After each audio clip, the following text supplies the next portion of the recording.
ಗರ್ಭಿಣಿ ಮತ್ತು ಬಾಣಂತಿಯರಿಗೆ ಸಂಕಷ್ಟ. ಸಂಚಾರಿ ಪೊಲೀಸರ ನಿರ್ಲಕ್ಷ್ಯ.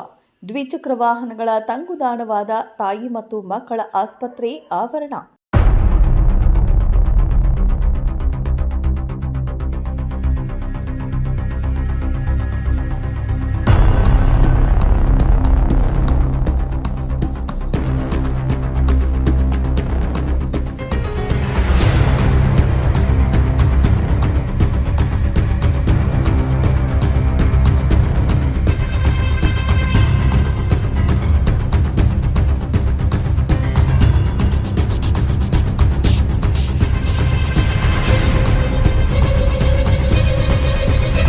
ಹೌದು, ನಂಜನಗೂಡು ನಗರದ ಹೃದಯ ಭಾಗದಲ್ಲಿರುವ ತಾಯಿ ಮತ್ತು ಮಕ್ಕಳ ಆಸ್ಪತ್ರೆಗೆ ದಿನನಿತ್ಯ ನೂರಾರು ರೋಗಿಗಳು, ಗರ್ಭಿಣಿ ಮತ್ತು ಬಾಣಂತಿಯರು ಸಾಕಷ್ಟು ಸಂಖ್ಯೆಯಲ್ಲಿ ಧಾವಿಸುತ್ತಾರೆ. ಆದರೆ ದುರಂತ ಅಂದರೆ ಆಸ್ಪತ್ರೆ ಒಳಗೆ ಧಾವಿಸಬೇಕಾದ್ರೆ ದುಸ್ಸಾಹವನ್ನೇ ಪಡಬೇಕಾಗಿರುವ ದುಸ್ಥಿತಿ ನಿರ್ಮಾಣವಾಗಿದೆ.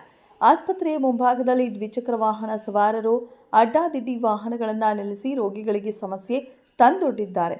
ತುರ್ತು ಪರಿಸ್ಥಿತಿಯಲ್ಲಿ ಗರ್ಭಿಣಿ ಸ್ತ್ರೀಯರು ಹಾಗೂ ಮಕ್ಕಳು ಆಂಬ್ಯುಲೆನ್ಸ್ ಅಥವಾ ಆಟೋ ಮೂಲಕ ಆಸ್ಪತ್ರೆಗೆ ಧಾವಿಸಲು ಸಾಧ್ಯವಾಗದ ಪರಿಸ್ಥಿತಿ ನಿರ್ಮಾಣವಾಗಿದೆ. ಇನ್ನು ಇದಕ್ಕೆ ಸಂಬಂಧಪಟ್ಟಂತೆ ಆರೋಗ್ಯ ಇಲಾಖೆ ಅಧಿಕಾರಿಗಳ ಗಮನಕ್ಕೆ ತಂದಿದ್ರೂ ಯಾವುದೇ ಪ್ರಯೋಜನವಾಗಿಲ್ಲ. ಅವರನ್ನು ವಿಚಾರಿಸಿದರೆ ನಾವು ಪೊಲೀಸ್ ಇಲಾಖೆಗೆ ಬಂದಿದ್ದೇವೆ, ಅವರು ಏನು ಕ್ರಮ ಕೈಗೊಂಡಿಲ್ಲ ಎಂದು ಜಾರಿಕೊಡುತ್ತಿದ್ದಾರೆ. ಮತ್ತು ಸಂಚಾರಿ ಪೊಲೀಸರಿಗೂ ಸಹ ಹಲವು ಬಾರಿ ಮನವಿ ಮಾಡಿ ಕ್ರಮ ಕೈಗೊಂಡು ಸುಲಲಿತ ವ್ಯವಸ್ಥೆಗೆ ದಾರಿ ಮಾಡಿಕೊಡಲು ಸಾರ್ವಜನಿಕರು ಮತ್ತು ರೋಗಿಗಳು ಮನವಿ ಮಾಡಿದ್ದಾರೆ. ಆದರೂ ಕೂಡ ಸಂಚಾರಿ ಪೊಲೀಸರು ನಮಗೂ ಇದಕ್ಕೂ ಸಂಬಂಧವೇ ಇಲ್ಲ ಎಂಬಂತೆ ನಿರ್ಲಕ್ಷ್ಯತನ ತೋರುತ್ತಿದ್ದಾರೆ. ಇದರಿಂದಾಗಿ ಗರ್ಭಿಣಿ ಮತ್ತು ಬಾಣಂತಿಯರಿಗೆ ಸಮಸ್ಯೆಯಾಗಿರುವ ತಾಯಿ ಮತ್ತು ಮಕ್ಕಳ ಆಸ್ಪತ್ರೆಯ ಪಾರ್ಕಿಂಗ್ ಸ್ಥಳದಲ್ಲಿ ಅಡ್ಡಾದಿಡ್ಡಿ ವಾಹನಗಳ ಪಾರ್ಕಿಂಗ್ ವಿರುದ್ಧ ಕ್ರಮಕ್ಕೆ ಉನ್ನತ ಮಟ್ಟದ ಅಧಿಕಾರಿಗಳು ಹಾಗೂ ಶಾಸಕರು ಇದರ ಬಗ್ಗೆ ನಿಗಾ ವಹಿಸಿ ಇಲ್ಲಿನ ಅವ್ಯವಸ್ಥೆಯನ್ನು ಸರಿಪಡಿಸಬೇಕು ಎಂದು ಜನ ಸಂಗ್ರಾಮ ಪರಿಷತ್ ರಾಜ್ಯಾಧ್ಯಕ್ಷ ನಗರ್ಲೆ ವಿಜಯಕುಮಾರ್ ಆಗ್ರಹಿಸಿದ್ದಾರೆ. ಇಲ್ಲದಿದ್ದಲ್ಲಿ ಪೊಲೀಸ್ ಇಲಾಖೆ ಕಚೇರಿ ಮುಂಭಾಗ ಪ್ರತಿಭಟನೆ ನಡೆಸುವ ಎಚ್ಚರಿಕೆಯನ್ನು ಸಹ ನೀಡಿದ್ದಾರೆ. ಏನು ನಂಜನಗೂಡು ಹೃದಯ ಭಾಗದಲ್ಲಿರ್ತಕ್ಕಂಥ ತಾಯಿ ಮತ್ತು ಹೆರಿಗೆ ಆಸ್ಪತ್ರೆ, ಇದು ಮುಖ್ಯ ರಸ್ತೆಯಲ್ಲಿ ಜನನಿಬಿಡ ವಾಸಂತ ರಸ್ತೆ ಒಂದು ಪ್ರದೇಶದಲ್ಲಿದೆ. ಇದು ವಿಶಾಲವಾದಂಥ ಜಾಗ ಇದೆ. ಈ ಜಾಗನ ಕೆಲವರು ಖಾಸಗಿ ಕಾರ್ಖಾನೆಗೆ ಹೋಗೋರಾಗಿರ್ಬೋದು, ಖಾಸಗಿ ಕೆಲಸಕ್ಕೆ ಹೋಗೋರಾಗಿರ್ಬೋದು, ಸರ್ಕಾರಿ ನೌಕರರಾಗಿರ್ಬೋದು, ಚಾಮರಾಜನಗರ, ಗುಂಡ್ಲುಪೇಟೆ, ನಂಜನಗೂಡು ಮತ್ತು ಅಡಕನಹಳ್ಳಿ ಇವೆಲ್ಲ ಹೋಗೋಂಥ ಕೆಲ ಕಾರ್ಮಿಕರು ತಾವು ಈ ಒಂದು ಸ್ಥಳದಲ್ಲಿ ತಮ್ಮ ದ್ವಿಚಕ್ರ ವಾಹನಗಳನ್ನು ಸುಮಾರು ಕಳೆದ 7-8 ತಿಂಗಳಿಂದ ಇಲ್ಲಿ ಉದ್ದಕ್ಕೂ ನಿಲ್ಲಿಸ್ತಾ ಇದ್ದಾರೆ. ಇದು ಈ ಆಸ್ಪತ್ರೆ ಆವರಣ ಸುತ್ತಮುತ್ತ ನಿಲ್ಲಿಸ್ತಿದ್ದಾರೆ. ಈ ಬಗ್ಗೆ ಇಲ್ಲಿನ ರೋಗಿಯ ಸಹಾಯಕರು ಮತ್ತು ತುರ್ತು ಸಂದರ್ಭದಲ್ಲಿ ಬರ್ತಕ್ಕಂಥ ಆಂಬ್ಯುಲೆನ್ಸ್ ಬರ್ತಕ್ಕಂಥವ್ರು ಮತ್ತು ತುರ್ತು ಸಂದರ್ಭದಲ್ಲಿ ಆಟೋದಲ್ಲಿ ಬರ್ತಕ್ಕಂಥವ್ರಿಗೆ ರೋಗಿಗಳನ್ನ ಇಳಿಸಿ ಆಸ್ಪತ್ರೆಗಳು ಕರ್ಕೊಂಡು ಹೋಗೋಕ್ಕೆ ಬಹಳ ತೊಂದರೆ ಆಗ್ತದೆ. ಈ ಬಗ್ಗೆ ಆಡಳಿತ ಮಂಡಳಿ ಅವರು ಸರಿಯಾದ ರೀತಿಯಲ್ಲಿ ಕ್ರಮ ವಹಿಸ್ತಿಲ್ಲ.